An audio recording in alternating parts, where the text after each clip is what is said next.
Buenos días a todos, bienvenidos un día más aquí con el fin de semana que iniciamos el equinoccio de primavera.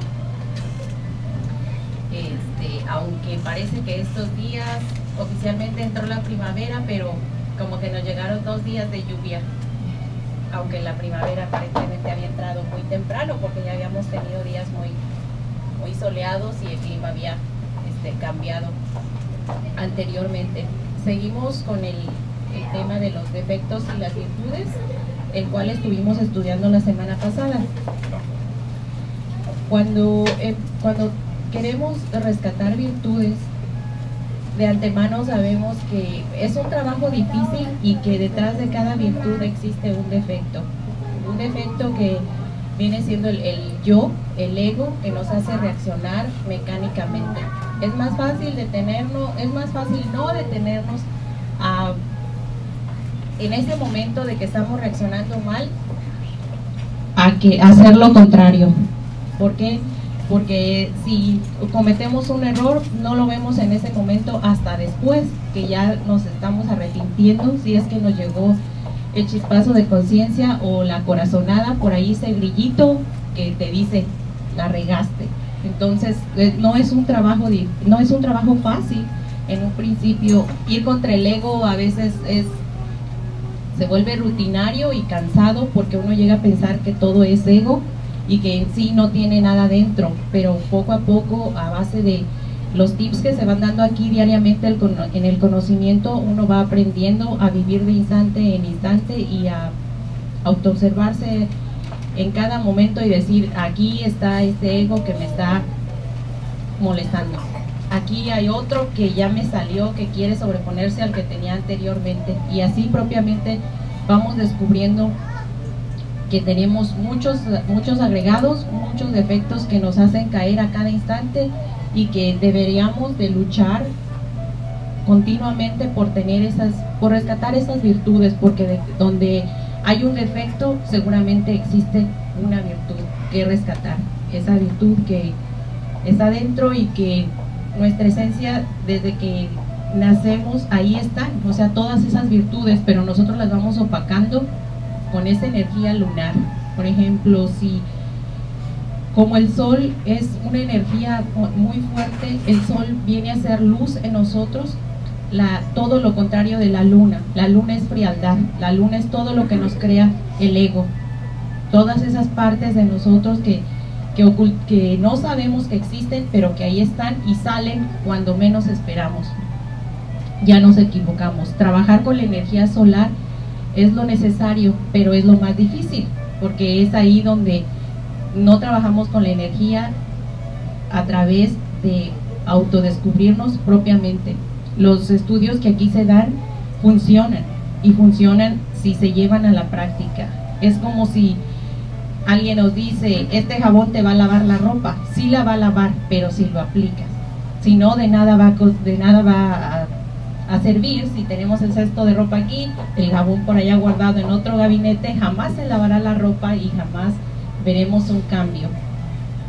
Y en un principio duele, claro que duele, y duele mucho, porque es como cuando queremos vaciar una casa, o que vamos a cambiarnos de apartamento, o tenemos que hacer cambios con útiles o cosas que ya no nos sirven, ya sea de la cocina, por ejemplo para nosotros las mujeres, o para cualquier persona que va a cambiarse de casa o que quiere hacer cambios, a sacar cosas que no le sirven. ¿Qué es lo que pasa? Empieza a acarrear los recuerdos.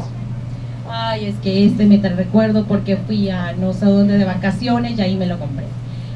Me lo regaló mi tía y ya murió. O mi esposo cuando lo conocí. Entonces eso duele vaciar nuestra casa, quitarnos de los apegos, ir en contra de lo que nos hace daño. Pero ¿qué tendremos al final de eso? Tendremos un espacio más. Si se habla respecto a lo que es el departamento o el lugar donde vivimos, disfrutaremos de un espacio para aprovecharlo útilmente con otras cosas que nos darán más oportunidad de seguir adelante, que nos brindarán más alegría, más paz, a un objeto ahí que nos está desgastando, que estamos poniendo energía en él.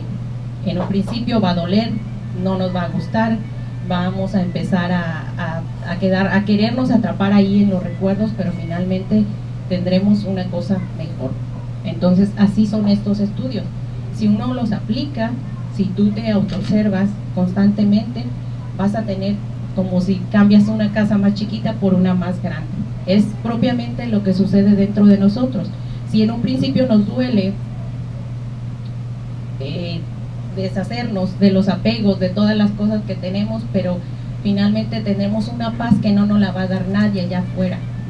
No nos van a decir, no, mira, con creer vas a hacer esto, porque no se necesita creer, se necesita hacer. Y eso es lo que aquí nos dedicamos a estudiar y se imparte cada fin de semana. Un estudio que es práctico, donde el hacer es lo que importa, no el creer, no el pensar que ya estamos equilibrados, que vamos por un buen camino, cuando en realidad tenemos mucha tarea que hacer y muchas cosas que aprender día a día. Y por ejemplo, volviendo a lo del sol, en las noticias cada vez que pasa esto, la noticia es: entró el equinoccio de primavera, la gente se siente más feliz, disfruta de las actividades afuera, van al parque, van al mar, van a todo.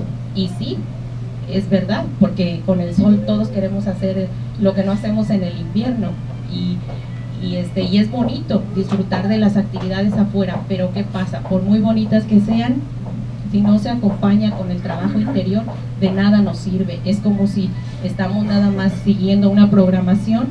El sol tiene una energía vital muy bonita, pero no se aprovecha más que para las actividades físicas, para divertirse, para jugar, para hacer o para irte a cualquier lado.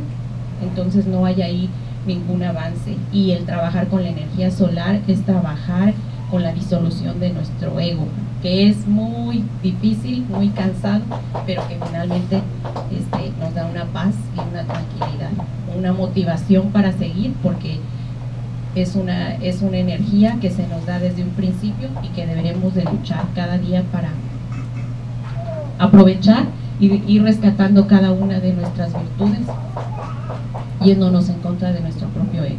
Continuemos con el tema del día de hoy.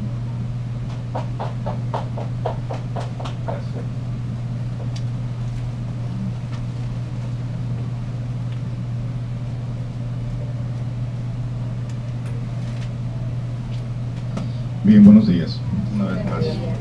¿Cómo estamos? La entrada de primavera. Bien.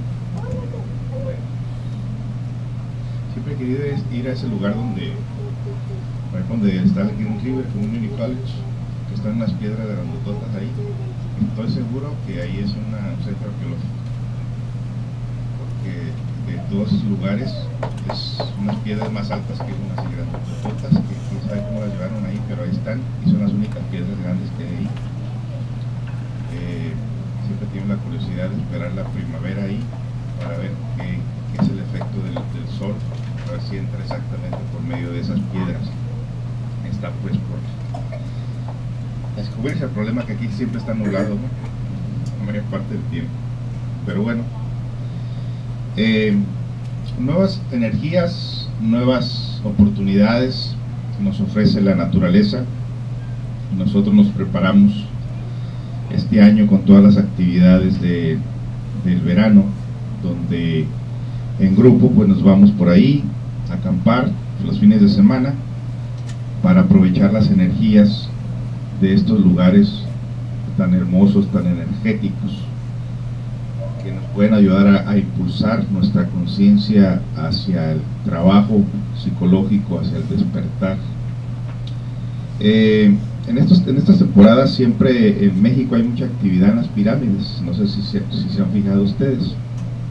Gente de todo el mundo viene a las pirámides a esperar este fenómeno de los equinoccios y luego los solsticios de los primavera, verano, otoño, invierno.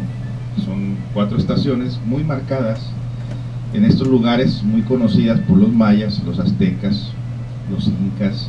Todos estos eran fenómenos que se estudiaban con intenciones internas.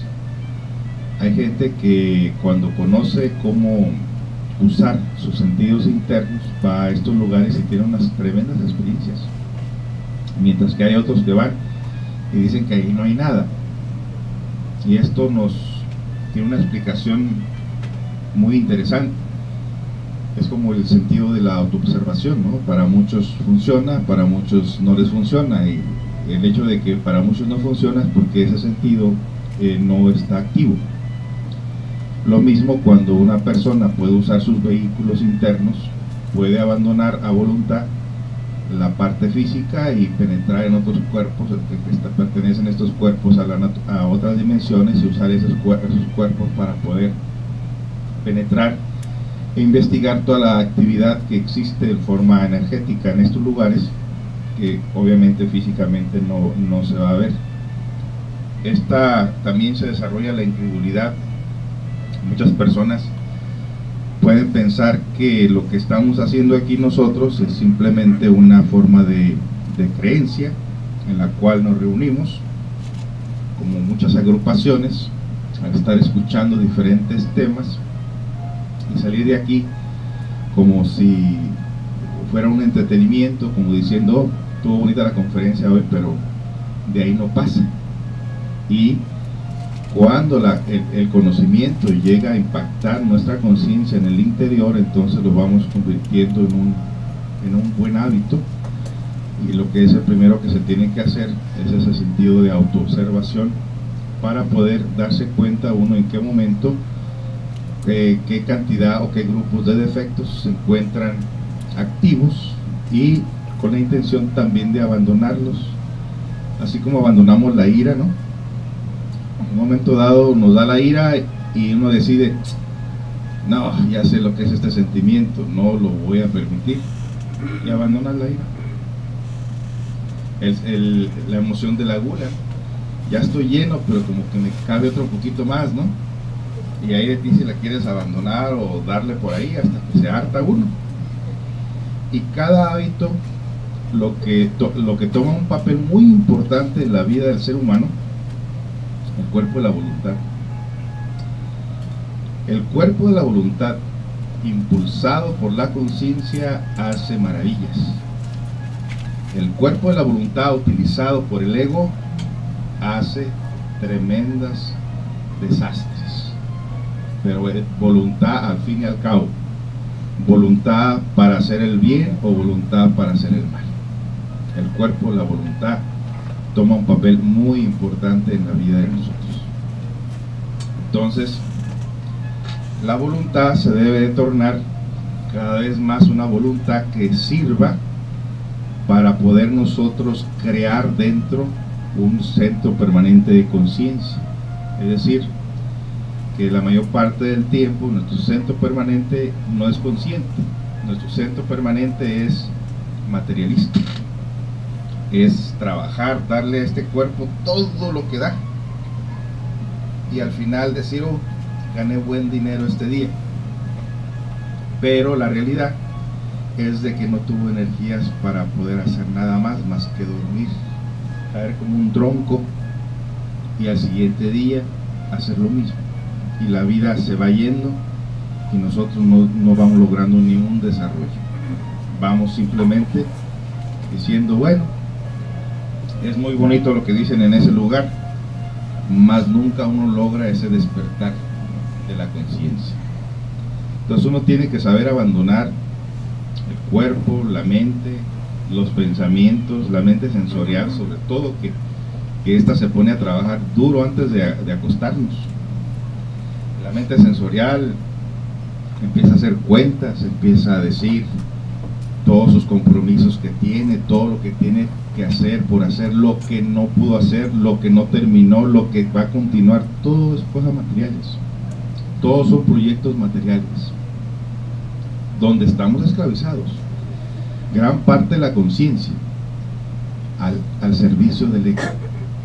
Es el ego el que nos mete todas estas ideas, fantasías, recuerdos, proyectos, y el alma dentro de nosotros atrapada, esclavizada en esas funciones de la mente donde habita el ego dentro de nosotros mismos. Escapar de ello es bien difícil, tan difícil que miren, por ejemplo, todo lo que tiene uno que hacer para llegar aquí, todos los compromisos que aparecen, todas las cosas que hay, y en ocasiones no ponemos ni la menor resistencia.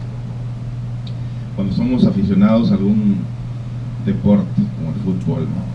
Se acaba la temporada del fútbol americano, luego sigue el béisbol, y luego sigue el soccer, y luego sigue el básquetbol, luego sigue el tenis, luego el golf, y así se lo van llevando hasta que ya no tiene una energía para nada, hasta que llega la vejez y dice, bueno, en realidad, ¿qué hice con mi vida? Nada. Trabajé tanto, ¿para qué? Para nada. Los sueños que se tienen de tener cosas, ¿para qué? Para nada. Como una sola ilusión, la ilusión de algún día, quizás que con todo eso que tenemos vamos a alcanzar la felicidad, y no existe tal cosa. No existe tal felicidad. Por cierto, este último lunes de este mes me toca hablar de esa felicidad en la radio. Vamos a ver cómo nos va por ahí. Más bien cómo le va a ir a la gente, ¿verdad?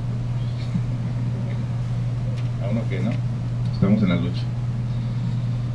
Empezamos el tema de los 7 defectos contra las 7 virtudes. Y vamos a hacer un breve resumen de esto. A cada virtud tiene un opuesto, como el sol y la luna, como la sombra y la luz. La conciencia tiene que hacer luz en las tinieblas. Las tinieblas están representadas por el ego, y el ego por la ignorancia. La ignorancia es tinieblas, el ego es tinieblas. La luz es la conciencia, que debemos de llevar al rincón de la oscuridad de nuestra mente con la intención de estudiar el fenómeno que se manifiesta en cada momento y que nosotros ignoramos sus razones y el porqué de las cosas.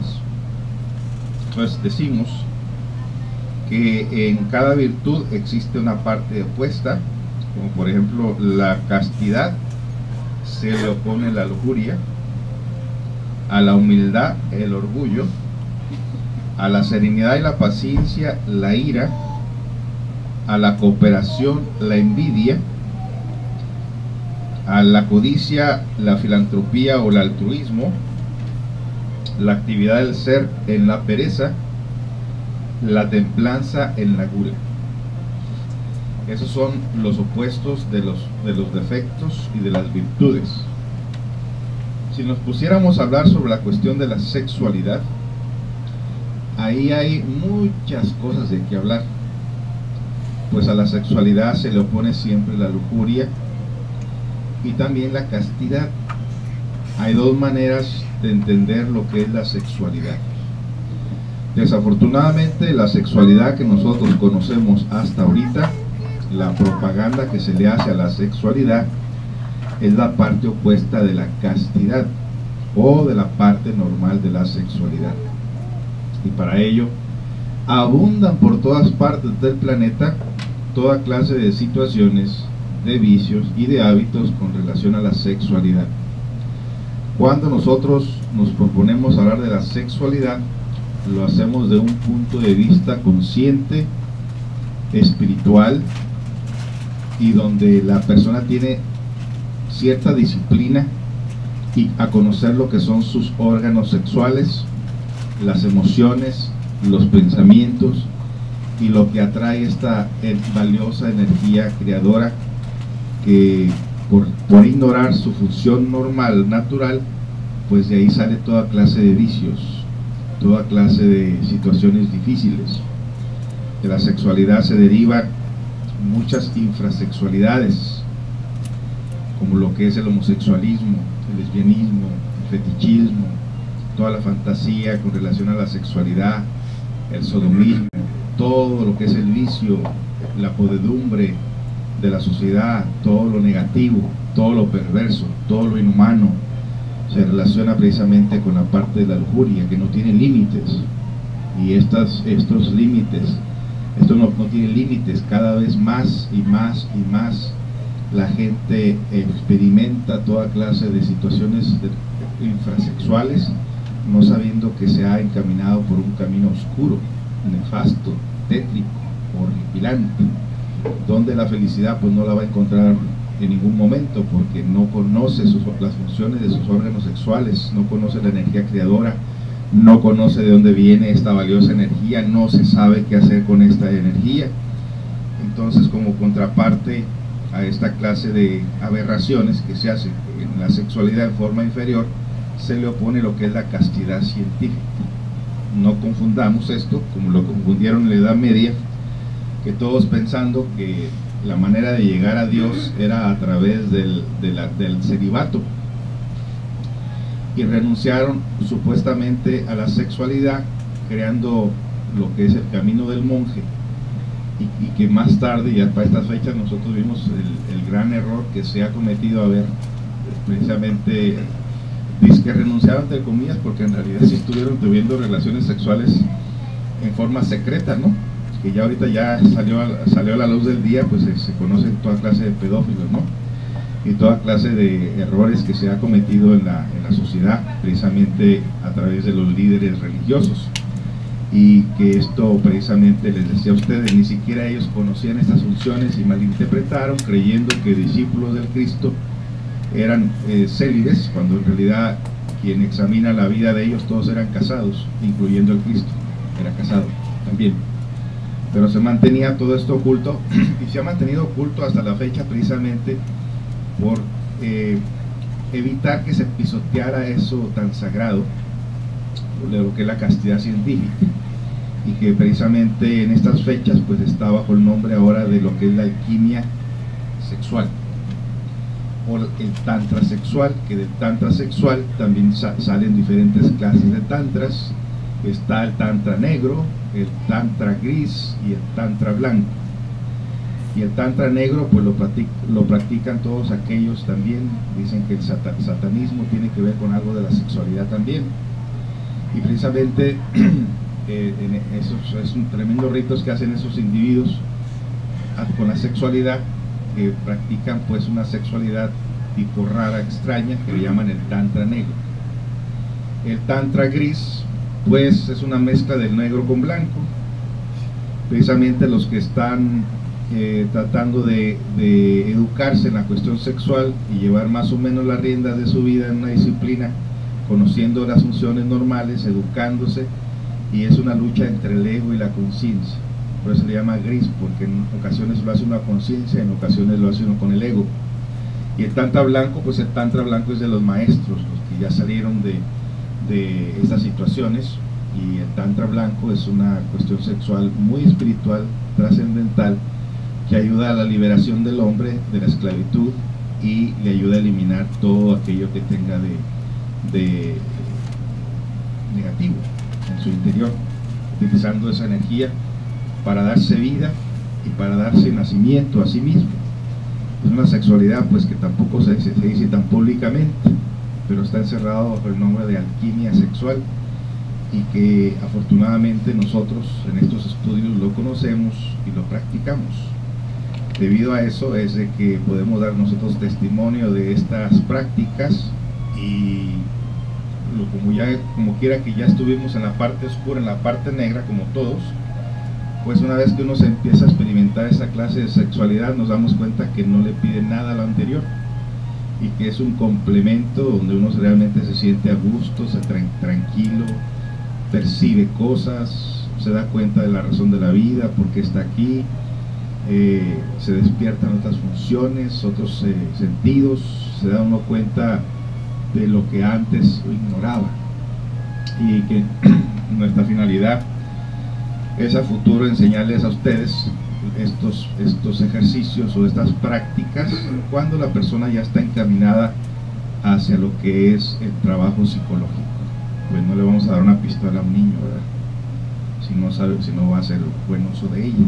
Entonces se le opone a la lujuria, la castidad científica, y no el celibato, como se dice.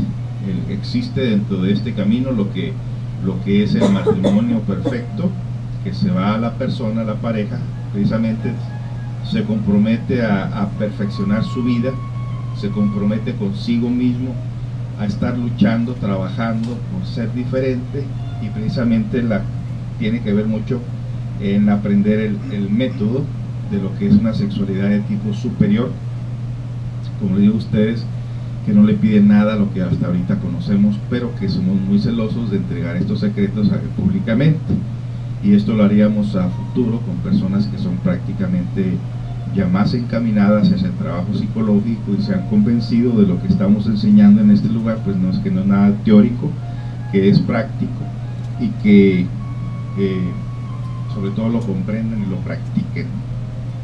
Entonces, pues la castidad científica es el resultado de una sabia combinación del ansia sexual con el anhelo espiritual, cuyo producto es la conciencia mágica. No está de más repetir que el goce sexual es un derecho legítimo del hombre, pero sobre todas las cosas debemos entender que el goce sexual no es solamente un acto carnal, sino también y al mismo tiempo es un acto del alma, cosa que hoy en día nomás se relaciona con el cuerpo, pero no se sabe acariciar el alma, y precisamente es lo que enseña la alquimia. El goce sexual deviene de la relación divina consigo mismo, de modo que el goce sexual es terriblemente divino y no excluye la castidad.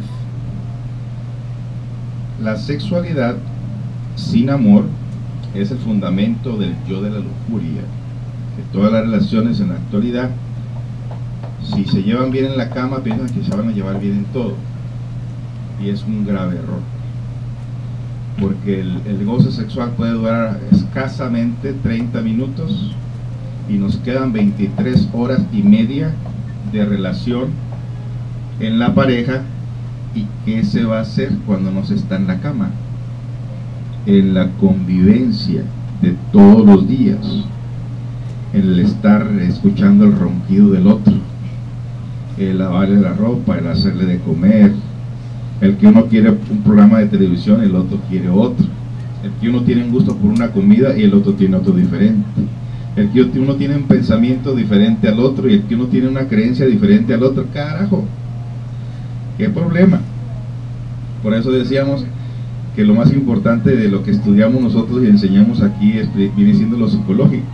Por eso decíamos, bueno, pues está bien la relación ahí en la cama, pero las 23 horas y media, ¿qué pasó ahí? Pues no puede estar tanto tiempo en la cama, ¿verdad? Ni que fuera que uno, ¿no? Entonces,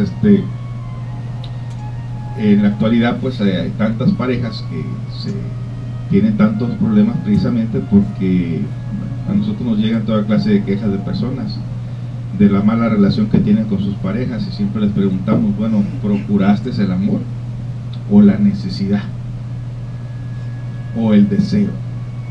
Porque si la gente procura el deseo no puede tener amor. Si procura la necesidad, no puede tener el amor, porque no fue como una prioridad a buscar o a seguir. Solamente muchas de las veces es algo que se dio al ocaso por accidente o por una simple calentura, que después no se supo ni qué hacer. Luego venían los niños y el miedo de enfrentar la soledad o volver a empezar, pues se aferraron a una relación pero que no tiene amor. Y a veces en muchos de los casos, cuando la lujuria tampoco está presente, entonces se empieza a buscar otra clase de cosas, y es cuando la pareja se empieza a desviar por una sexualidad de tipo inferior, como la que abunda en la sociedad por todos lados. Y que los gobiernos no pueden prohibir lo que es la pornografía, porque es el negocio que deja más dinero que todos los negocios. La pornografía deja billones y billones y billones de dólares, y cada vez abundan. Apenas empieza alguien por ahí con un negocio de pornografía y en un año se hace rico, porque la gente, como no tiene ni una educación sexual, ni siquiera desde la escuela, ni en su casa, ni en ningún lado le orientan sobre la sexualidad, pues no se da cuenta que empiezan a agarrar un camino desviado, degenerado, que cuando menos piensan pues está toda clase de situaciones muy perversas y muy difíciles. Esto hemos oído en el programa de Sandra Maqueda, a una doctora que le piden consejos. Estábamos escuchando el otro día de una pareja que dice que pues de que se conocieron, aparentemente creo que se casaron, pero que ella tiene libertad de irse con otros y él tiene libertad de irse con otras, pero que saben que en realidad ellos no se quieren mucho, y lo que ahora les estaba de alguna manera preocupando es que ahora tenían un hijo y que el hijo se empieza a dar cuenta de las manifestaciones sexuales de los papás y que el niño pregunta: ¿qué está pasando aquí? Imagínense. Y bueno, en ocasiones les contestan muy bien, pues que dicen que cuando uno ya tiene un hijo, ya tiene uno que comprometerse a darle una buena educación a ese hijo, un buen ejemplo, y que cuando uno se casa, pues, supuestamente es para serle fiel a su pareja. Pero ese es modernismo, pues, es la propaganda, es todo lo que abunda, es increíble toda la podredumbre de emociones y de situaciones que la gente trae en su interior y que por ningún momento se dan cuenta, porque cuando estos efectos están manifestándose en la mente, en las emociones, en la voluntad, la persona prácticamente es una persona posesa, que no tiene conciencia, ni tiene principios, ni tiene moralidad tampoco. Entonces, precisamente como aquí nos deja que hagamos lo que querramos, presumimos de un país libre donde podemos elegir la religión, la forma de vida y todo eso, la gente malinterpreta esa libertad por libertinaje y se agarra un camino totalmente equivocado, donde los perjudicados pues son las personas con las que se van a meter estos, porque en muchos de los casos, muchas de esas personas pueden tener su pareja, y ya sabemos que cuando el adulterio se manifiesta en una pareja, ya las cosas ya no marchan bien. Por más que le haga uno al cuento, por más que pretenda uno que no pasó nada, uno sabe que ya las cosas no van a marchar bien. Entonces uno tiene que tener mucho cuidado con eso. Bueno, ese es el resultado de la lujuria, es el resultado de las parejas que solamente se unen por la cuestión de los deseos del cuerpo, de la carne, de la fantasía, sin saber que dentro de nosotros tenemos esa alma, ese principio de alma, y que se tiene que también que saber acariciar las almas, no nomás los cuerpos.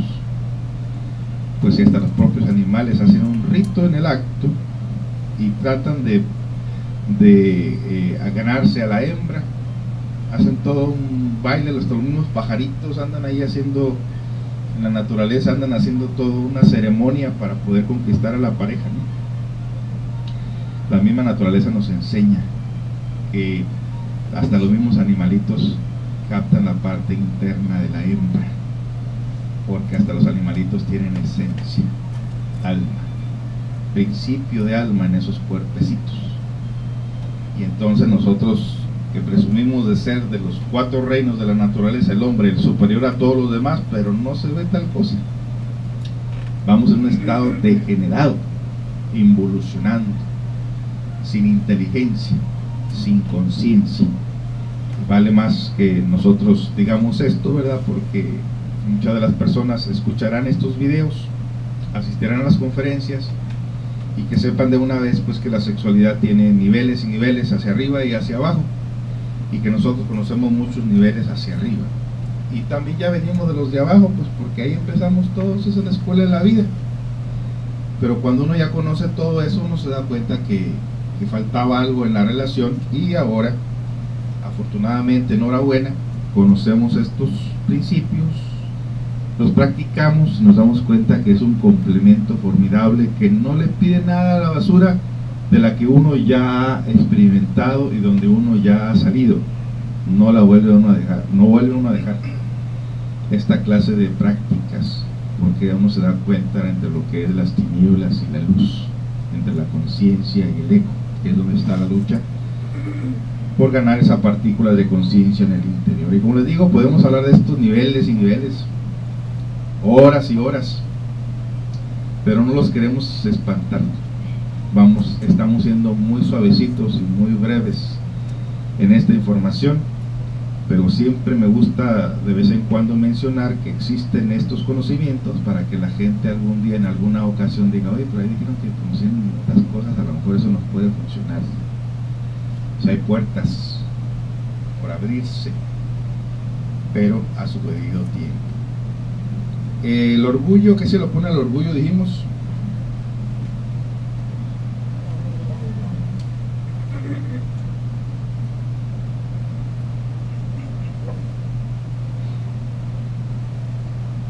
la humildad.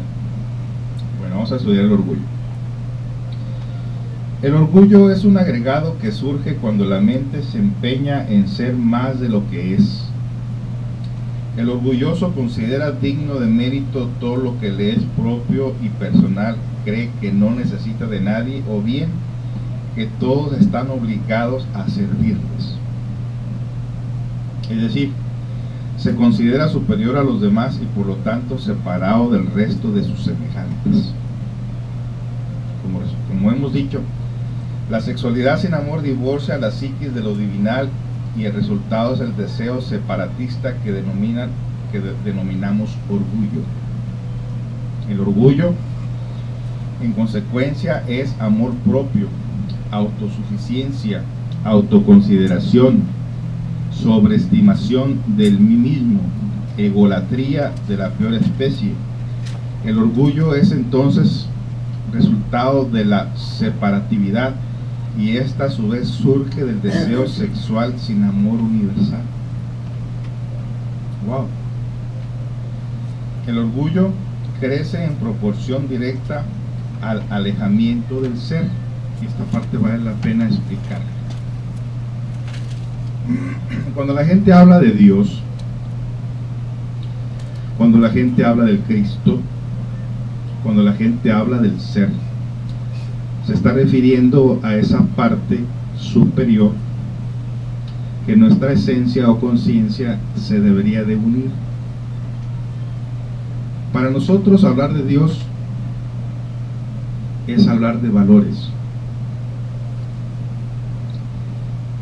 Estos valores, si Dios se ha de manifestar en una humana persona, se ha de manifestar a través de sus valores, como la sinceridad, la paciencia, la templanza, la comprensión creadora, la humildad, el amor. Esa es una manera de decir que Dios se manifiesta en la vida de las personas, en lo justo, en la honestidad, en la manera adecuada de pensar, en la manera adecuada de sentir y en la manera adecuada de actuar.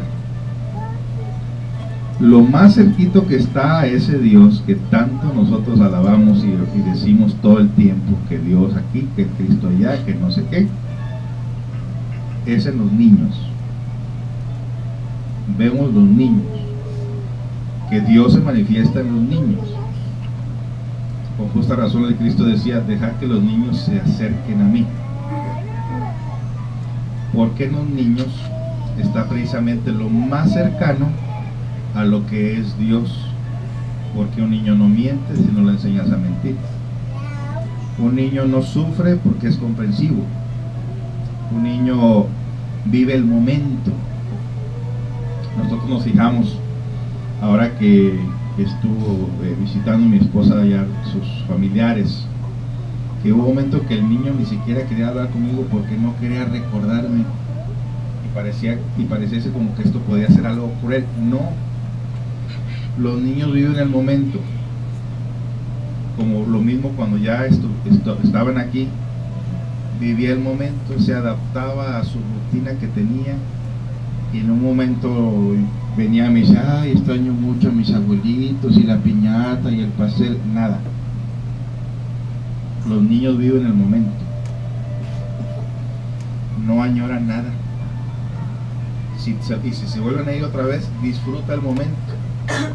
Y se tiene que regresar otra vez por acá, disfruta el momento, pero no está en dos partes a la vez. Como nosotros que estamos siempre añorando, siempre recordando. Y si me hubiera quedado con la novia de aquel entonces, no me hubiera ido tan mal con esta vieja chancluda que me trata tan feo. Dice uno. O sea, los niños viven el momento. Y los niños están lo más cercano a lo que es estos valores de la conciencia.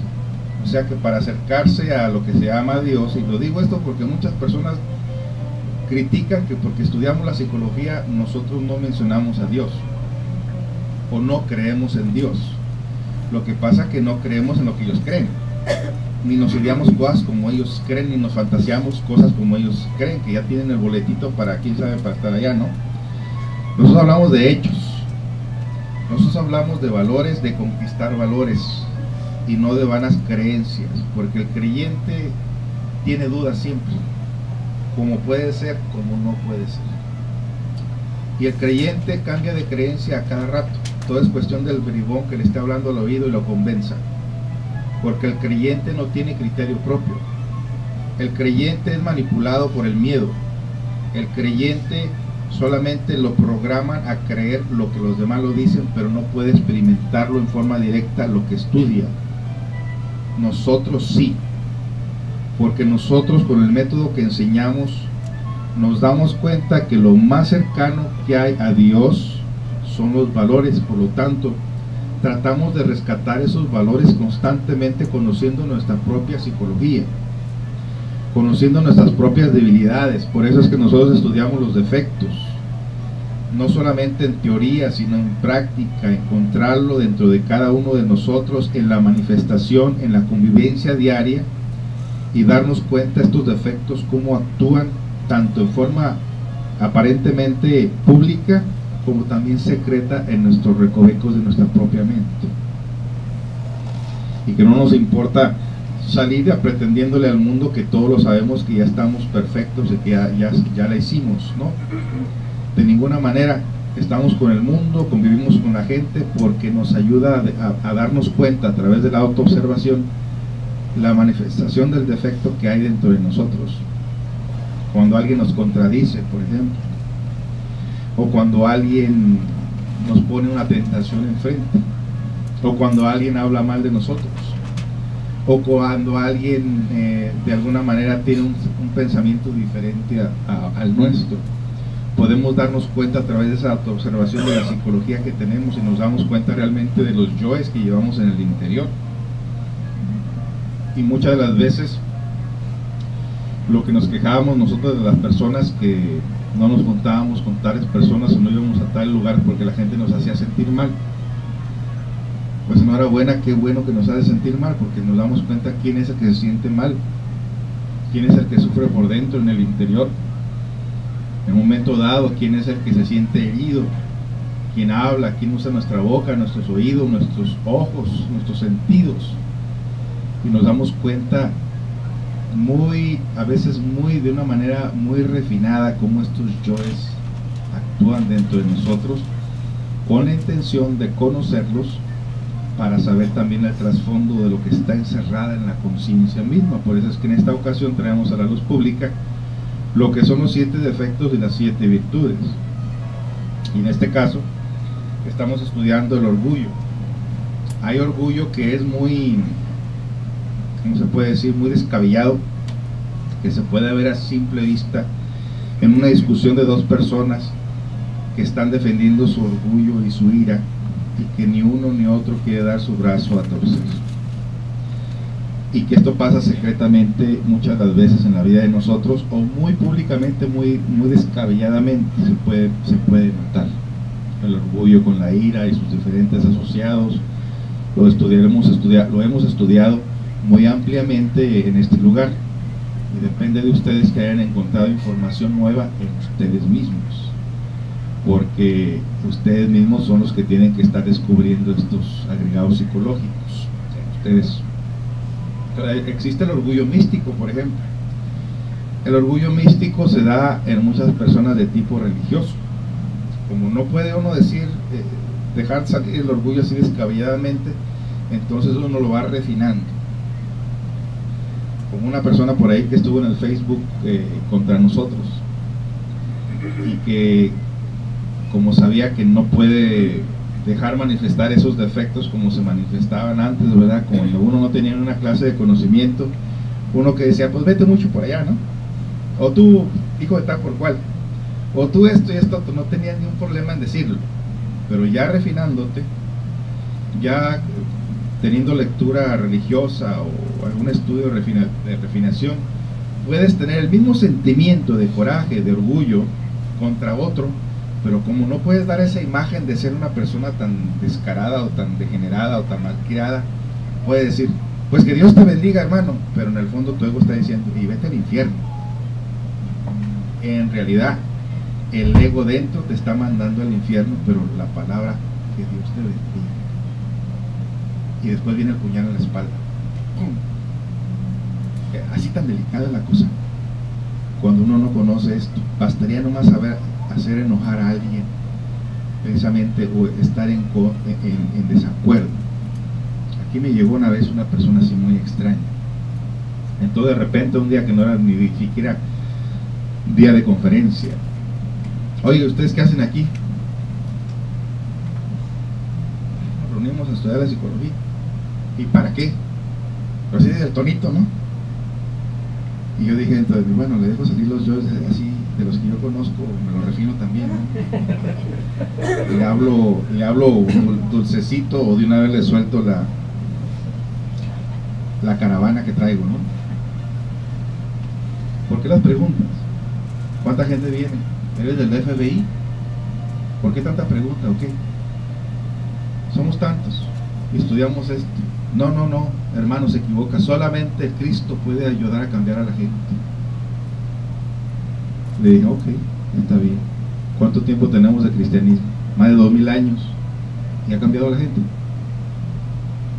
¿Se ha mejorado la gente?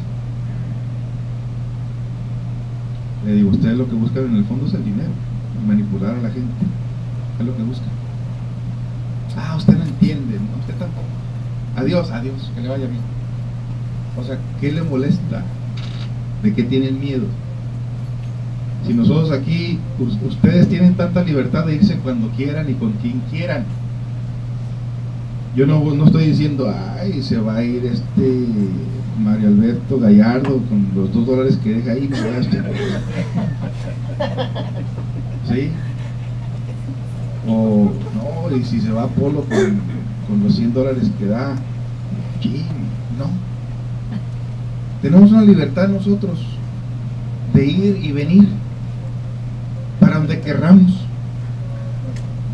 y no les tengo que preguntar a ustedes, hey, ¿a dónde vas? ¿Cómo que te me andas yendo? ¿Qué pasó contigo? No. ¿Sí? Experimentenlo, vean ustedes, ¿no? Eso es lo que me gustó de este estudio. Si quiero me junto con los nativos americanos, si quiero tener un amigo testigo de Jehová, o un evangelista, o un ateo, ¿a mí qué? ¿En qué me perjudica? ¿A qué le tengo miedo? Si uno aprende a respetar la vida de la gente, lo que quiera hacer, lo que quiera actuar. Ahí donde lavo el carro, las que atienden son unas lesbianas. ¿Y qué? ¿A mí qué me importa? Y a veces llego ahí y digo, good morning honey, how are you? Oh, fine. Se trata como cualquier persona. ¿Por qué? Porque, como dijera la esposa de mi maestro, ni la mantengo, ni le doy dinero, ni tengo que dar cuentas por ella. O sea, dejamos ser, que la gente sea lo que quiera. Y en eso tenía un amigo yo, que éramos uña y mugre. Yo era la uña. Y vamos para aquí, vamos para allá, y jugamos aquí, jugamos allá, y un café aquí, y una comida allá, amigos, como hermanos. Llegó el tiempo de la Navidad y te dije, te invito a una posada. Oh, no, yo no voy a esas cosas. ¿Por qué no? Soy testigo de Jehová. Ay, sí, pues ¿qué viste tú? Le decía. No, en serio, no pasa nada.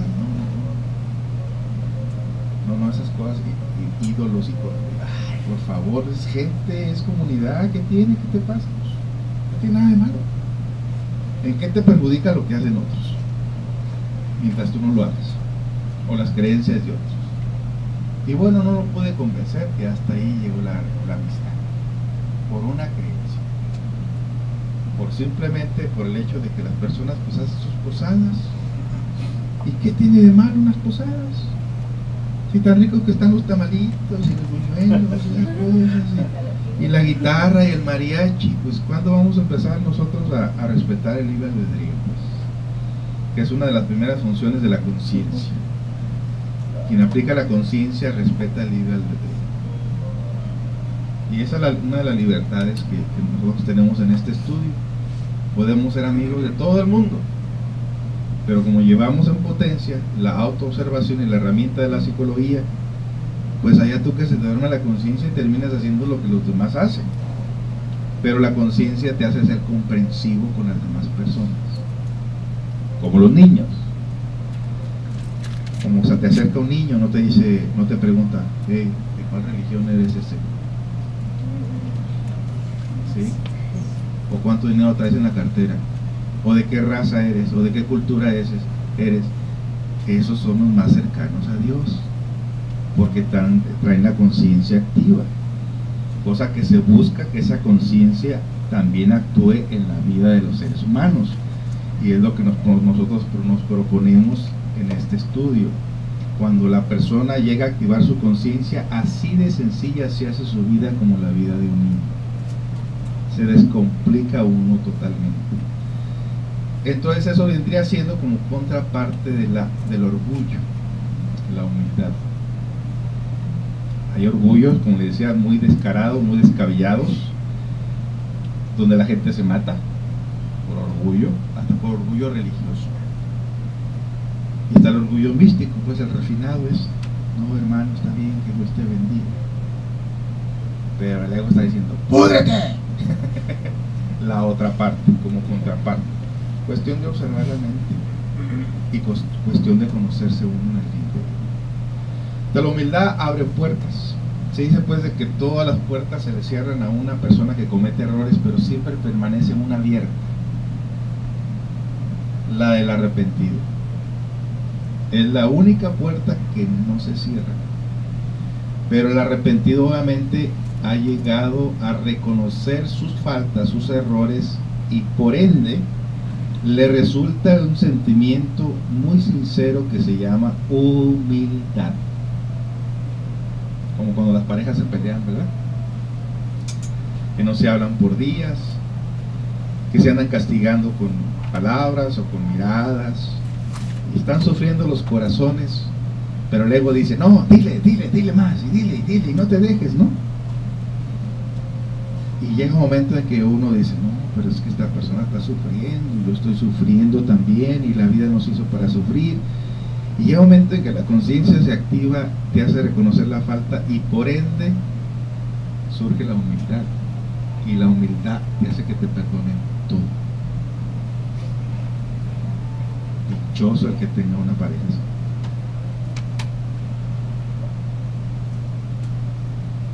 Entonces el orgullo, contrario a la humildad, una persona humilde, pero no se malinterprete la humildad, que a veces uno dice, ¿a qué lugar vamos a ir? O vamos a ir a un templo X, o me pongo el traje de humilde. La humildad no es algo que te puedes poner. La humildad va surgiendo, va naciendo en forma espontánea, como una semillita de una planta.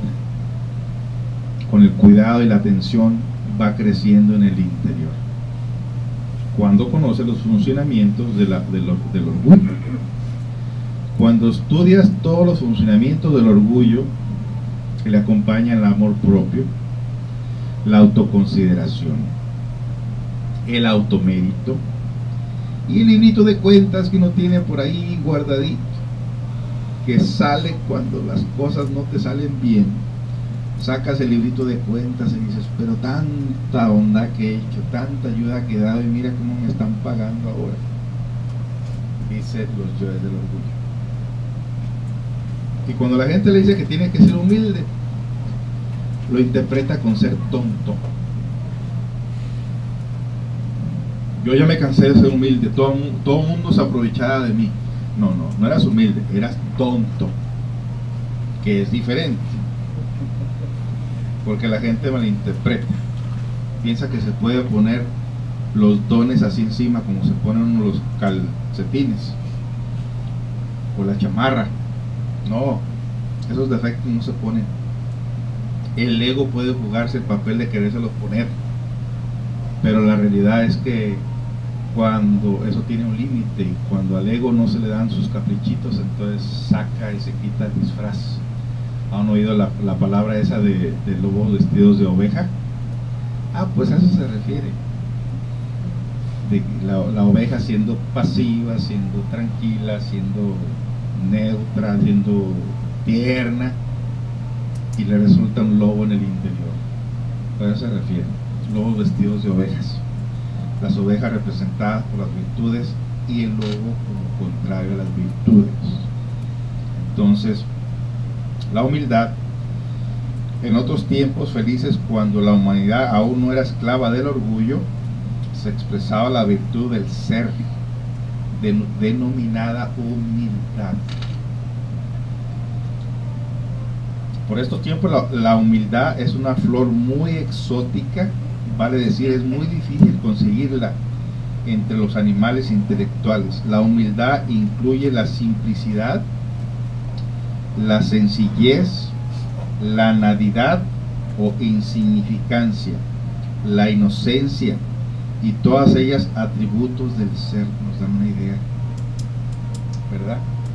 Nosotros nos hemos dado cuenta de que, por ejemplo, las personas que son de pueblitos por allá, donde la tecnología no abunda, donde la gente a veces ni siquiera sabe leer ni escribir, y son personas sumamente humildes, no tienen tanta letra en la cabeza, no tienen tanta palabrería en la cabeza.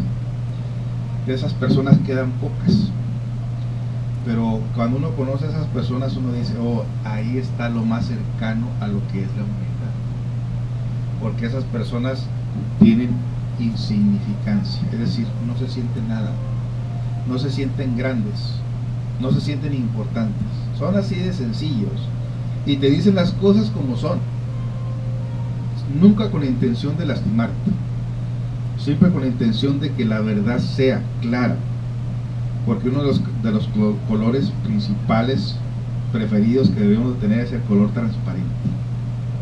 Ese es uno de los mejores colores que podemos tener nosotros con las personas. Pero también hay que saber manejar la escuadra, porque si trabajas en un lugar de oficinas, por allá donde todo el mundo es artificioso, orgulloso, vanidoso y mentiroso, pues si practicas esas bondades, practicas esas virtudes, te vas a ver en la calle pronto. Como el de la película esa de Liar Liar, ¿no? Del abogado que, pues los abogados son requete mentirosos, ¿no? ¿Cómo dicen? Y en esa película Liar Liar, el hijo del abogado le pide por ahí a la hada madrina no sé a quién que su papá diga la verdad.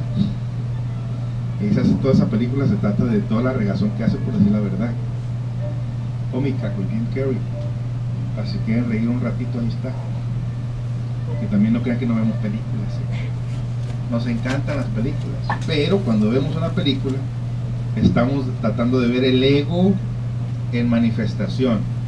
Que si las personas utilizaran este método de la autoobservación al mirar sus telenovelas, podrían verse exactamente qué clase de defectos resurgen.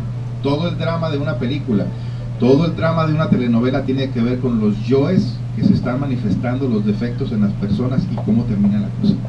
Pero todos los dramas son así, de esa manera. Entonces, pues la humildad incluye la simplicidad, la sencillez, la nadidad o insignificancia, la inocencia. Todas ellas son atributos del ser. ¿Qué dijimos que es el ser?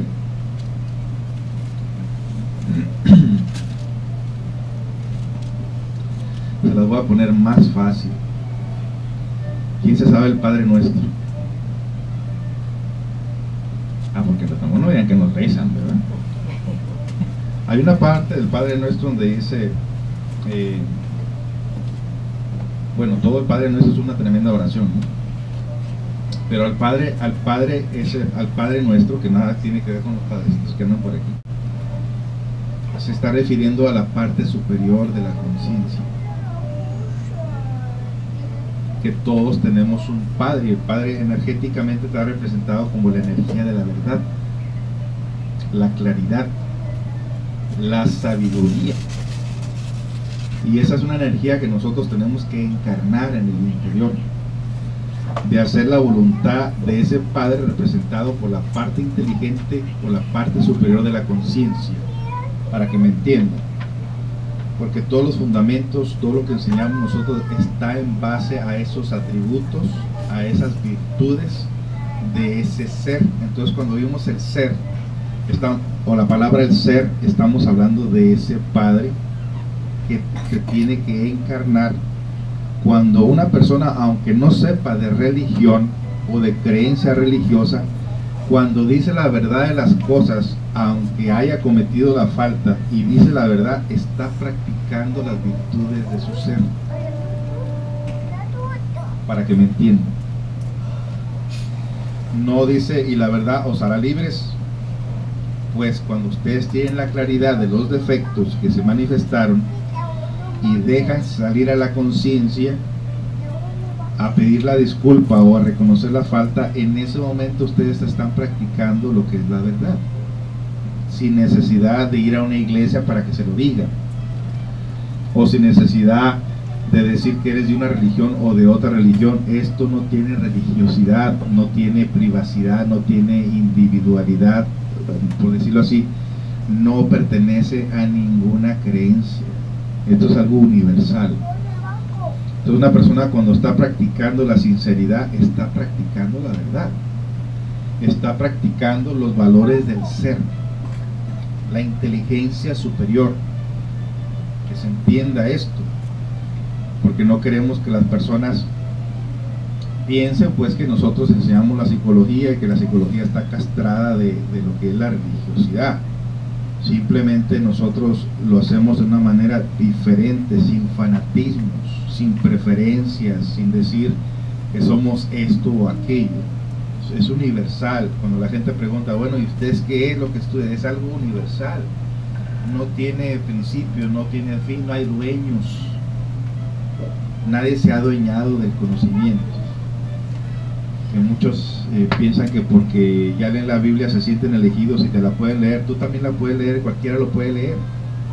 Lo importante es practicarlo. A través de la práctica es que se desarrollan las virtudes y no de las creencias. Entonces pues la humildad incluye la simplicidad, la sencillez, la nadidad o insignificancia, la inocencia y todas ellas atributos del ser. Existe desde luego la falsa humildad, aquí de las que les había dicho al principio, que no es otra cosa que orgullo disfrazado, un simple pose del yo fariseo. El amor hacia el ser es lo único que puede conducirnos a la humildad. Cuando nosotros conocemos, pone 69, lo que, arriba.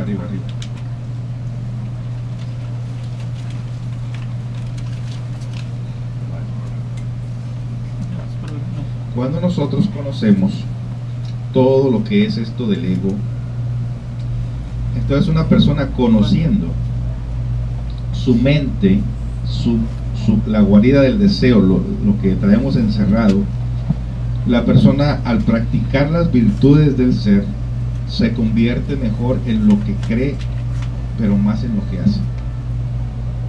Es decir, que si un testigo de Jehová aprendiera psicología y se diera cuenta que en la psicología están encerrados los valores del ser, de la conciencia, y que el ego es el causante del dolor y de la maldad, la persona al practicar estas enseñanzas se convertiría en un auténtico, legítimo y más profundo testigo de Jehová. Si es mormón, si es católico, si es musulmán, si es lo que sea, no podemos decir nosotros que este conocimiento solamente sirva para unas cuantas personas. Es en general para todo el mundo. Pero lo aceptarán. Por orgullo místico no lo van a aceptar, porque el orgullo místico es el peor de todos, y para el orgulloso todas las puertas se cierran, pero la del arrepentimiento es la que permanece abierta. siempre. La humildad es la última puerta, es la que no se cierra. Y cualquier persona, como les digo, cuando una persona llega al arrepentimiento sincero, entonces se manifiesta la humildad, y cuando la humildad se manifiesta, entonces surge el conocimiento, se abre la puerta al conocimiento. Bien.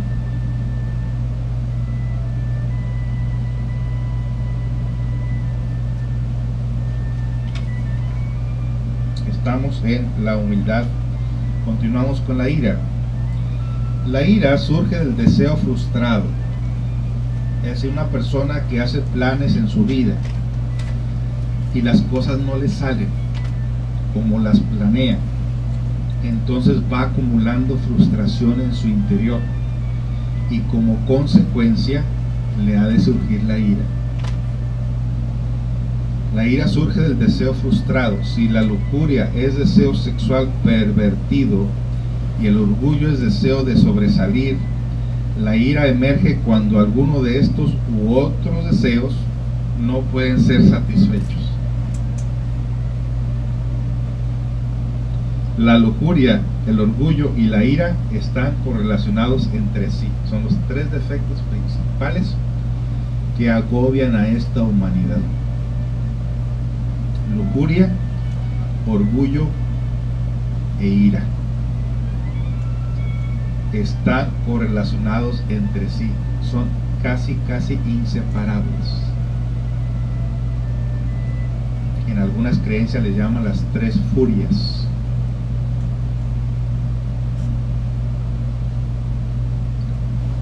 Mirando este asunto desde el ángulo de la doctrina del ser, ¿qué dijimos que era el ser? La verdad dentro de nosotros, el Dios dentro de nosotros, las virtudes dentro de nosotros. No se les olvide, les voy a preguntar de nuevo. Y se lo pregunto porque ya me iluminaron. Se lo pregunto porque tienen ustedes que llevarse esto por lo menos en su mente, en su corazón, decir, ok, estudiamos tres cosas principales.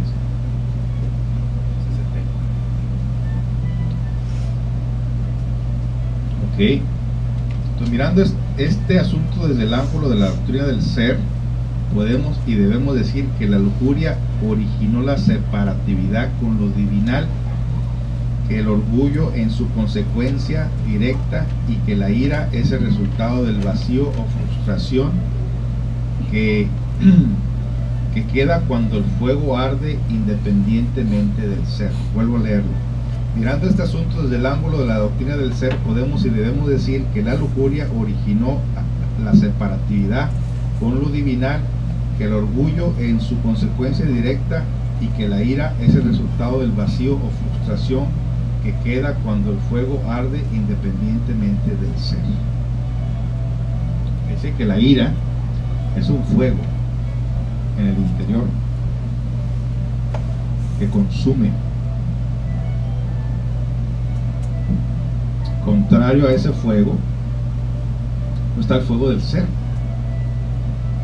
Una cosa es quemarte con ese fuego cuando estás bien enchilado de ira, de orgullo, de lujuria, y otra cosa es que ese fuego sea utilizado por el ser para quemar la lujuria, el orgullo y la ira. O sea, el fuego se puede utilizar, lo pueden utilizar los dos bandos para donde tú te inclines. Si el ego utiliza tu fuego, te acaba. Bastaría ver dos personas enojadas. Es fuego. Se echa fuego uno al otro. Pero cuando las dos personas están unidas, en este caso la pareja está unida y conoce el fuego, ambos utilizarán este fuego para quemar los defectos, porque lo que existe entre medio de las parejas es el fuego. Sabiéndolo utilizar. ¿Y ese fuego dónde está? Alguien que me diga en dónde se encuentra el fuego principal del cuerpo físico. Parte. En la parte sexual. En la sexualidad. Ahí es el fuego más fuerte de todos los fuegos. Que si ese fuego supiera utilizarse, se subiría el corazón. Y purificaríamos nuestro corazón de las inmundicias de la ira, de la lujuria y del orgullo. Es algo muy interesante lo que hay para enseñarles a ustedes.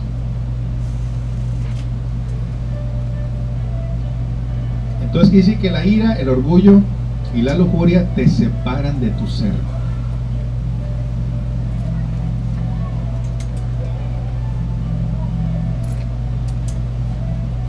Mientras que cuando la pareja conoce el fuego serpentino, ígneo, en su interior, ese fuego lo utilizan para eliminar esos tres fuegos inferiores.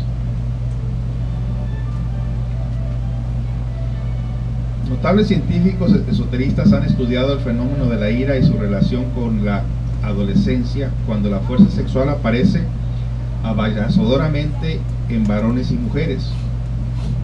El azufre arsenicado o fuego bestial del abominable órgano fundantiguador es el combustible de la lujuria, orgullo y de la ira. Por eso es que los jóvenes, cuando empiezan el acto sexual, se empiezan a perder más rápido. Y como no les enseñan principios ni valores, entonces estos empiezan a experimentar una sexualidad desenfrenada y se pierden. Ahí les empieza todo un caos.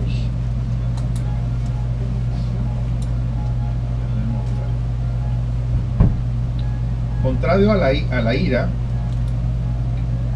serenidad y paciencia, decía Calimán. Para poder discernir sobre los procesos del yo de la ira, debemos buscar la serenidad y la dulzura del ser. Es de la serenidad y de la dulzura del ser de donde podemos extraer fuerzas anímicas para comprender y eliminar la ira.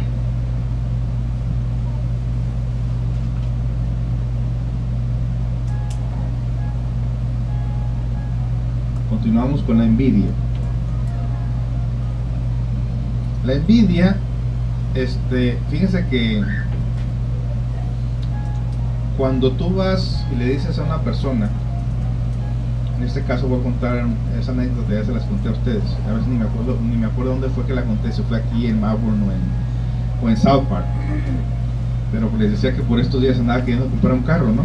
Eso lo conté en South Park, creo. Y bueno, el vecino me vendía un carro que dije yo, bueno, compro ese carro y sigo endeudado, o compro otro carro más barato y pago algunas deudas. Y bueno, decidí comprar un carro más barato para pagar algunas deudas, pero mi vecino se enojó. Y es que trato es cuando ya firmas papeles y das el dinero, que ya no hay vuelta de hoja, a menos que la persona le diga, sabes que no hice un maltrato, me devuelven mi dinero y hay chance que te dé, te lo devuelva o te mande por ejemplo un tubo. Pero bueno, compramos, le digo, no, es que voy a comprar otro carro más barato. ¿Qué clase de carro es tal carro? No, ten cuidado con esos carros, se descomponen mucho y que no sé qué. Pero es bien matemático la reacción de nosotros de actuar en forma de ira, y de ira a veces refinada, y de envidia, como cuando llegas, ¿verdad?, con un carro y le dice a alguien ahí que compraste ese carro, y la persona, en vez de decir, oh, qué bien que se ve tu carro, qué suave, ¿no?, te dice, qué color tan feo, ¿cuánto te costó? Tanto, uy, qué caro, te vieron la cara, man. Ahí lo que están diciendo realmente, lo que está pasando es que la persona tiene envidia. Y es bien matemático. La reacción de las personas es de esa manera. La envidia es secreta. Como cuando dos mujeres vanidosas se encuentran ahí en el mall. Digo dos, pero son un montón.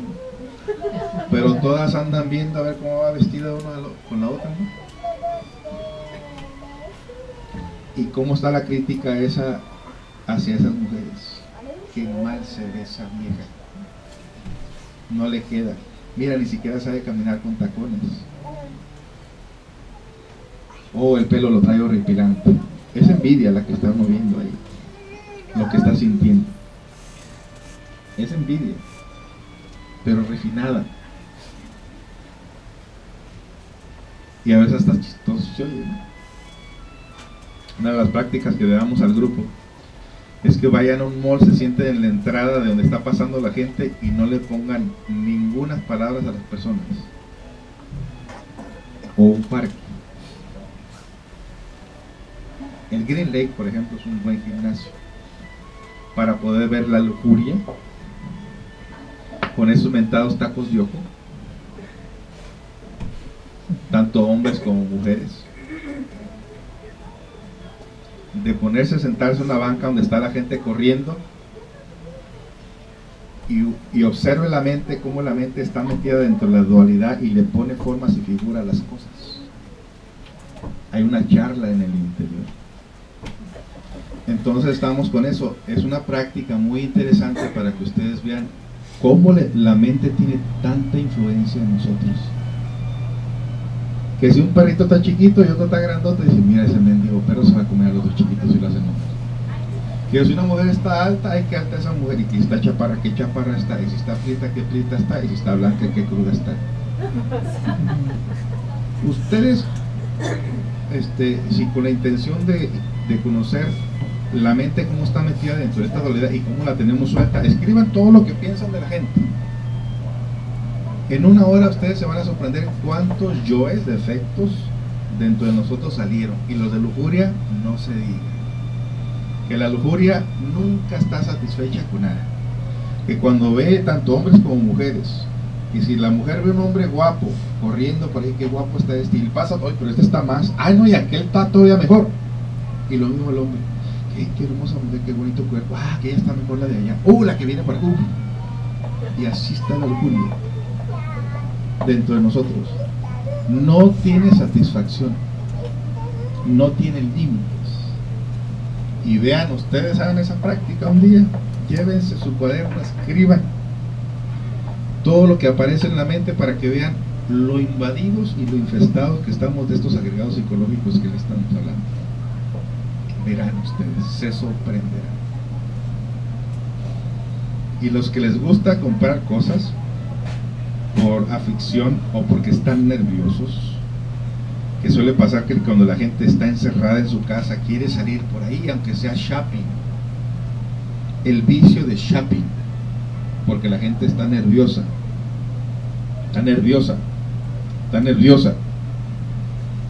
y se va a las tiendas y compra lo que no necesita.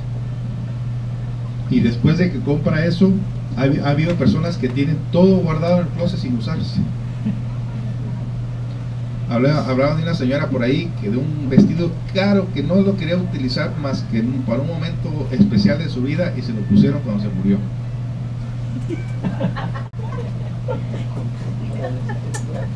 O sea, ya no lo vio, no lo estrenó, porque entre todos estos defectos, pues imagínense, cuando empecemos con la codicia, ¿no? Con la ambición. Pero precisamente se compran cosas, la gente las almacena, las guarda, no las necesita, es por ese hueco que sienten en el interior, ese vacío que no se llena con nada. No saben que ese vacío se llena con ayudar a otras personas, con una práctica de meditación y de autorreflexión serena. Bueno, la envidia, en California, cuando andábamos por ahí en las pandillas, como siempre les he dicho a ustedes, a veces traemos carros muy arregladitos, lo que le llamaban en aquel entonces los lowriders, carros bajitos, un dineral que se mete en esos carros. Y cuando alguien tenía un carro bonito y llegaba a una tienda, se estacionaba y encontraba otro carro que se consideraba más bonito que el de él,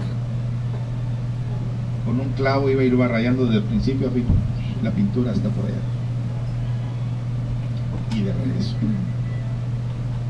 Es una envidia totalmente descarada y desenfrenada que le causa daño a otros.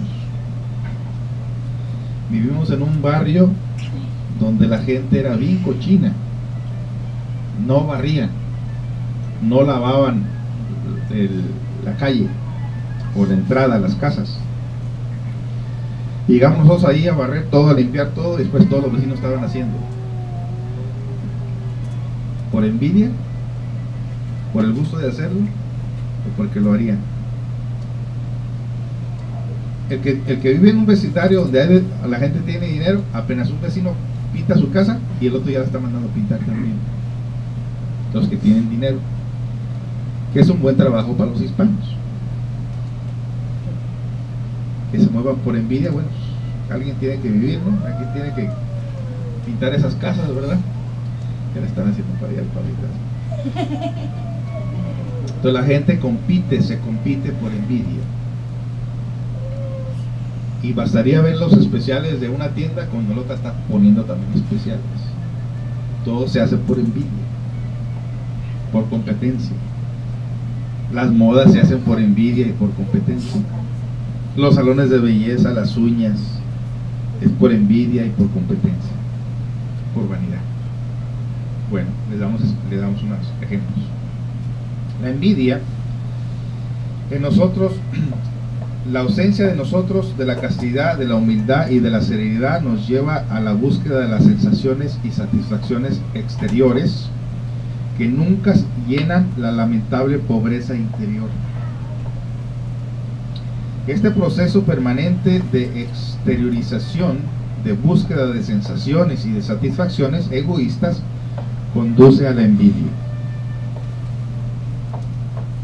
El envidioso, en su ignorancia y ciega ansiedad de posesión, se consume en la impotencia de no tener lo que otros tienen.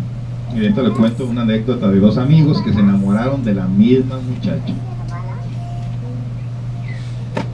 También eran muy amigos los dos, y esto me tocó verlos porque pues, dije, hasta que se encontró un gran amigo este muchacho, ¿no? Que era amigo mío también, un argentino, y él por allá de Nayarit. Pero no tiene que ver nada con los países grandes, pero digo esto, ¿no? Y también andaban en el cafecito, y que para allí, que para allá, y muy amigos hasta que se enamoraron de la misma mujer.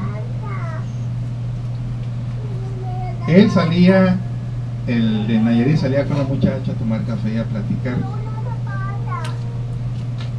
Y el otro amigo de él, que de amigo ya no tiene nada, que la conoció, también le invitaba a salir a la muchacha. Así que con los dos salían con la muchacha. Vieja desgraciada, ¿no? Pero dice, pues como no estoy casada, pues puedo salir con quien quiera, ¿no? Bueno, hasta ahí llegó la amistad de estos dos muchachos. Los dos la querían y se peleaban por ella, y pasaba uno de ellos en la noche y le tiraba huevos al carro del otro amigo. Y en tiempo de verano, pues usted sabe que eso daña la pintura, ¿no? Daña el carro muy feo. Y peleándose con él en discusiones. Al final la muchacha se fue con otro. Veamos ahí la envidia en su manifestación, o como los niños cuando tienen el mismo juguete. Envidia, que de chiquillos tienen que saberles decir enseñarles la colaboración, la cooperación, cosa que no se hace. Bueno, este proceso permanente de exteriorización, de búsqueda de sensaciones y de satisfacciones egoístas conduce a la envidia. El envidioso, en su ignorancia y ciega ansiedad de posesión, se consume en la impotencia de no tener lo que otros tienen. Tenemos así la ira envidiosa o la envidia iracunda, que quiere anular la victoria del prójimo y que quiere degradarlo injuriarlo, calumniarlo, pues el orgullo le hace suponer que todos sus méritos le pertenecen.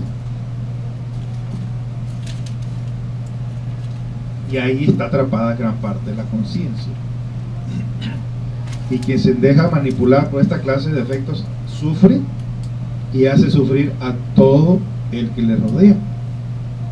Observemos lo importante, lo interesante que es estudiar de estos 7 pecados capitales, o los 7 defectos, o la doctrina de los muchos yoes, o los 400 urianos de los aztecas, o los demonios rojos de Set de los egipcios, o la Medusa de los griegos. Todo esto se ha enseñado en las diferentes culturas, y nosotros en nuestro tiempo, como es posible que no se estudien estos defectos profundamente, no se quieren ni tocar, porque el momento en que las personas sepan lo que son los defectos, uno pueda poderlos ver con mucha claridad en los demás, y el defecto normalmente no quiere que se le descubra. Es más fácil verlo en las demás personas, pero las personas son el reflejo de nosotros. Lo que no nos gusta a las personas es lo que más traemos en el interior, creamos o no creamos. Bien, tenemos así la envidia envidiosa o la envidia iracunda, que quiere anular la victoria del prójimo, que quiere degradarlo, injuriarlo, calumniarlo, pues el orgullo le hace suponer que todos sus méritos le pertenecen. El envidioso lo caracteriza la mala voluntad. Ahí vemos la voluntad utilizada por los diferentes yoes. Contrario, la cooperación. La virtud del alma llamada cooperación es la antítesis de la envidia, que casi siempre busca competir e imitar. Conciencia del ser. Se enaltece con la alegría y el triunfo de los demás, y por lo tanto es generosa, dadivosa y desinteresada. Cuando aprendemos a sentir al ser, cuando seamos capaces de pensar de acuerdo con la doctrina del ser, aprenderemos también a cooperar, a trabajar por el bienestar común. Recordemos en tal sentido la frase de Séneca: se es pobre no por tener poco, sino por desear mucho. Se tiene todo lo que se quiere cuando no se quiere sino lo que puede bastar. Repito, recordemos el sentido de la frase de Séneca: se es pobre no por tener poco, sino por desear mucho. Se tiene todo lo que se quiere cuando no se quiere sino lo que se puede bastar.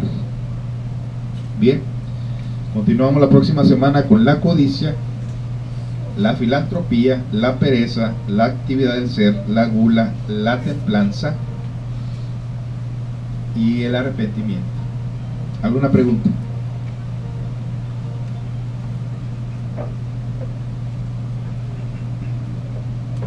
Any questions?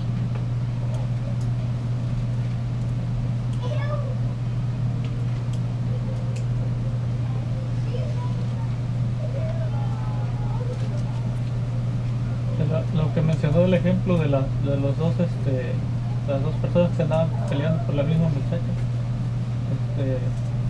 mencionó que ahí era envidia, ¿no? Que le arrojaba huevos uno del carro del otro. ¿No podrían ser celos ahí? ¿O cómo se diferencia de los celos en este caso? La envidia.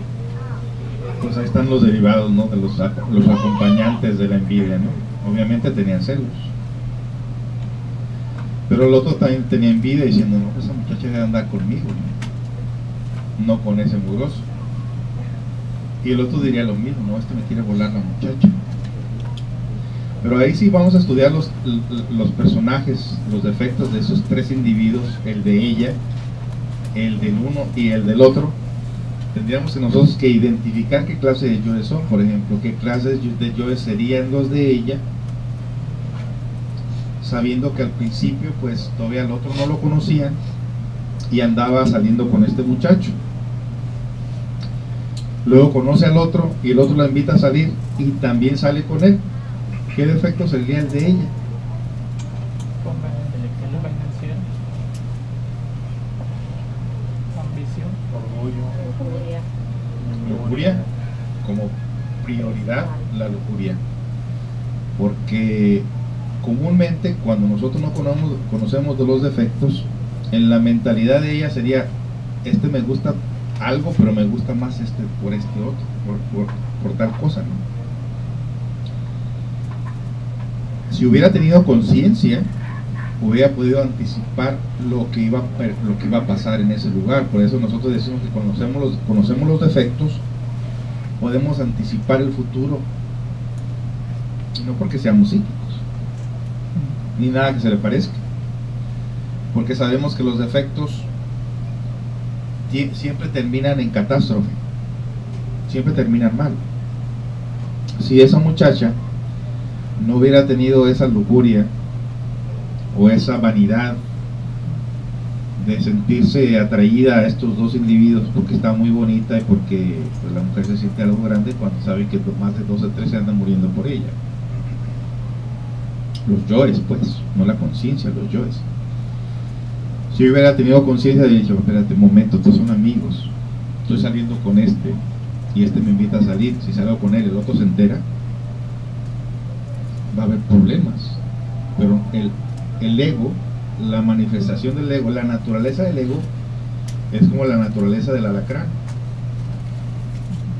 Si andas jugando con el alacrán, te va a picar.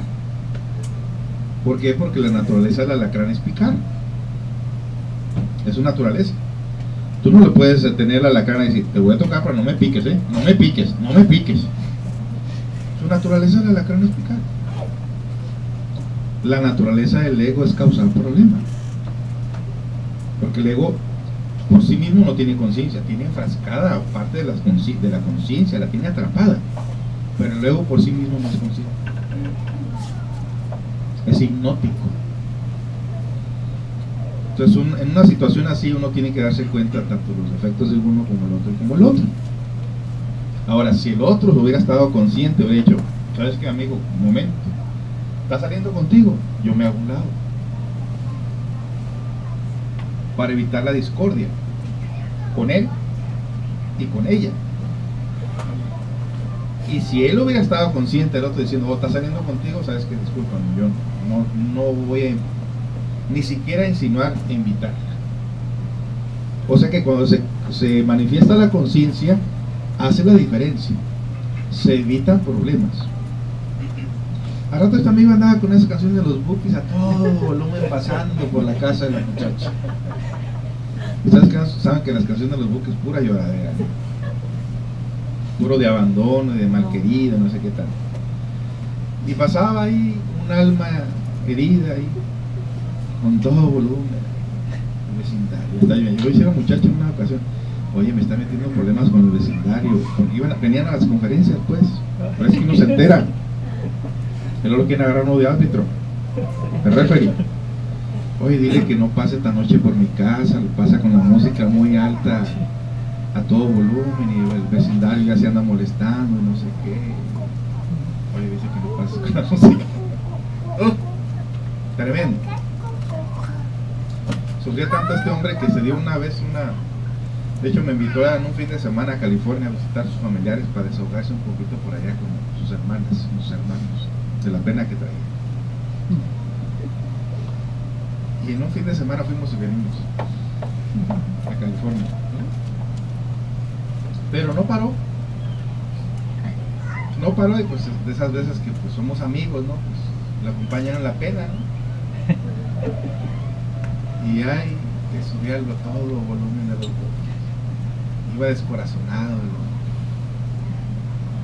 Ya cuando se le bajó le dije, oye, y todo lo que estudiamos ahí, ¿qué hiciste con ella? Ay, sí, ¿verdad? ¿Qué pasó? Lo dejó pasar desapercibido, sufrió, y ya cuando regresó la muchacha se ha ido con otra. Es que mala jugada, ¿no? Me pasó como el perro de las 2 tortas. Así es el ego, y vale la pena estudiarlo dentro de nosotros mismos. Cuando uno dice, bueno, yo ya pasé esta etapa, yo ya no me influencia el ego, y no, sí, ahí está, créanme lo que ahí está. La mayor parte de mis clientas eran viejitas, estamos hablando de hace unos 10 años, y entre ellas en su ambiente seguían la misma competencia de los defectos que como cuando estaban chavalitas, y una le tumbó el novio a otra, una viejita le tumbó el novio a otra, y a la señora de 82 años se la tumbó una de 92. Y una le decía, oye, está muy joven para ti, porque el hombre tenía 80. Pero que no sabe lo que está haciendo, él es muy joven para ti, decía yo, me reía. O sea, que las etapas son las mismas etapas, o sea, ya todos de la misma camada aquí estamos jóvenes. Todos estamos jóvenes aquí. Seguiríamos con los mismos, la misma mentalidad de aquel entonces.